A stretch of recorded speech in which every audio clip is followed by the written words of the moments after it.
Pak Ustaz, tolong jelaskan pada kami apa sajakah adab-adab amar ma'ruf nahi munkar, karena banyak di kalangan ikhwan yang mengingkari kemungkaran tidak dengan adab-adabnya, jadi dakwah tidak maksimal.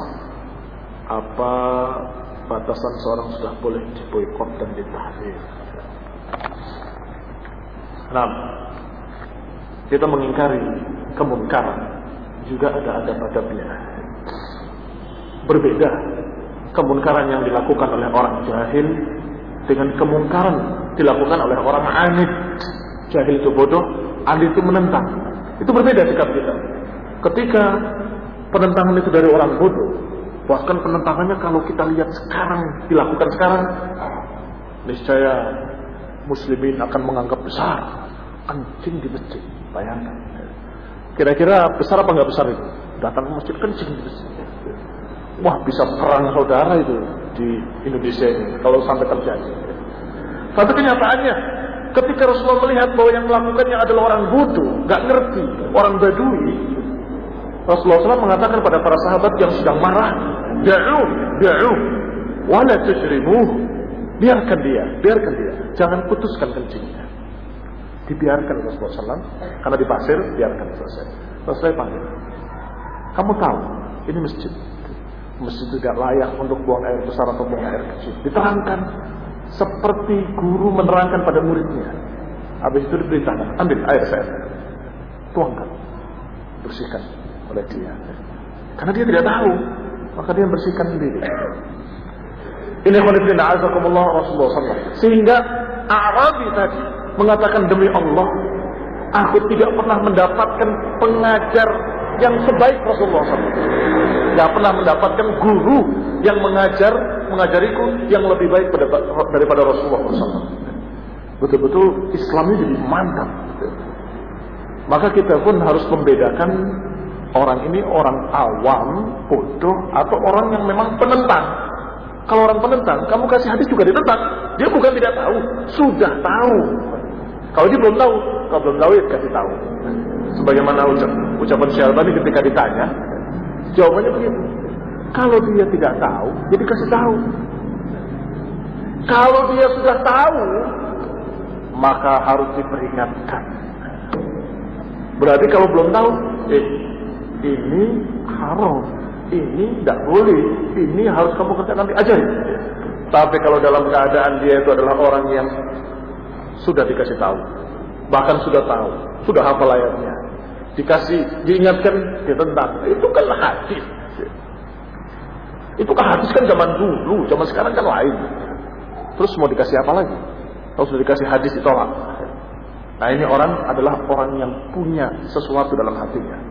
Dengan kalimat zaid, ada penyimpangan dalam hatinya. Kalau ada penyimpangan dalam hatinya, maka yang ada adalah diperingatkan, hati-hati, orang ini susah. Diancam sudah, diperingatkan sudah, sampai kita putus asa dari dianya. Kalau bukan putus asa, kita merasa pesimis lah ya. Pesimis, ini susah. Maka kalau dia tidak bisa diselamatkan, yang di sekitarnya selamatkan. Ini sudah kita upayakan, susah. Maka yang di sekitarnya, wahai orang-orang, wahai kaum muslimin, hati-hati orang ini. Jadi orang ini saja, penyakit di sini nggak menular ke sini, potong, amputasi, harus diamputasi, menghir. Itu setelah proses dan setelah pembuktian bahwa orang ini memang anid, musuh sunnah. Sudah jelas terbukti musuh sunnah. Tapi kalau orang-orang awam yang rata-rata kaum muslimin di kampung-kampung awam ya, gak ngerti apa-apa, kita kasih tahu, kasihan. Perasaan yang ada bukan perasaan musuh, tapi perasaan kasihan. Jangan-jangan belum tahu dia. Assalamualaikum Pak. Waalaikumsalam Dek. Ini begini. Masa? Gak ada hadisnya, ada bukunya. Nanti saya bawakan bukunya besok ya. Ini hadiah buat Bapak. Senang dikasih hadiah. Udah dibaca belum Pak kemarin? Aduh belum sempat. Kalau belum sempat, saya sampaikan intisarinya aja dulu. Nanti Bapak baca sendiri rinciannya. Orang itu senang kalau kita berakhlak dengan akhlak yang demikian. Beda dengan tadi yang memang musuh sunnah. Dia anti sunnah. Setelah kita coba sekali, 2 kali, 3 kali, 4 kali dengan baik-baik, tidak bisa. Sampai dengan agak keras tidak bisa. Sampai diupayakan dengan orang lain yang dekat dengan dia susah. Bahkan jawabannya justru mengerikan, yang menunjukkan kalau dia itu sesat.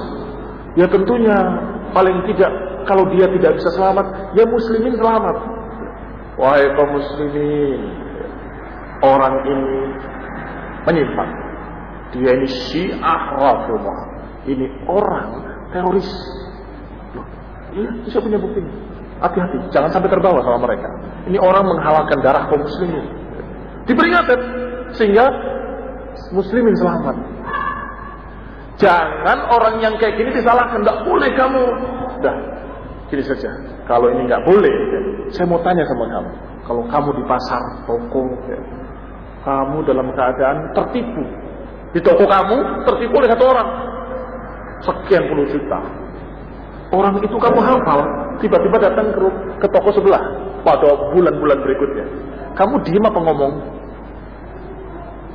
Hah? Sikap kamu bagaimana? Kalau kamu diem jahat apa nggak jahat sama tetangga tadi? Kalau kamu diem jahat berarti. Kamu harus ngomong, Pak, ini saya pernah ketipu sama orang ini 30 juta. Hati-hati. Kalau diajak bicara masalah dagang, ngerti. Karena rata-rata dagang. Kalau masalah dunia, ngerti mereka. Tapi kalau masalah agama kok susah dibikin pahamnya. Ini sama penipunya. Ini menipu 30 juta, ini menipu agama. Islam itu harus seperti ini. Islam itu harus mengatakan bahwa Ali adalah Tuhan kami. Islam itu adalah begini, diajarkan kepada Syiah, diajarkan kepada Khawarij, diajarkan kepada kesesatan-kesesatan. Masa kita diam? Baik, kamu bandingkan besar mana rugi 30 juta dengan kesesatan? Mana yang lebih besar bahayanya? Kesesatan lebih bahaya. Rugi 30 juta insya Allah ganti.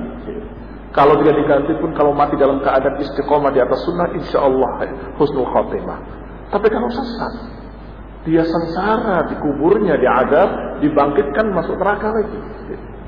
Na'udzubillah, gara-gara si penipu agama tadi. Masa kamu ngerti kalau ini penipu? Diingatkan, Pak, ini saya pernah ketipu sama dia, hati-hati. Ngerti kalau masalah dagang. Kok kalau masalah ini saya ingatkan nggak boleh? Wahai kaum muslimin, hati-hati. Dari dai ini, ustadz ini ustadz Syiah Rafidhah. Boleh nggak begitu? Bukan boleh, harus. Wajib. Kalau tahu, wajib kasih tahu. Sehingga kaum muslimin selamat.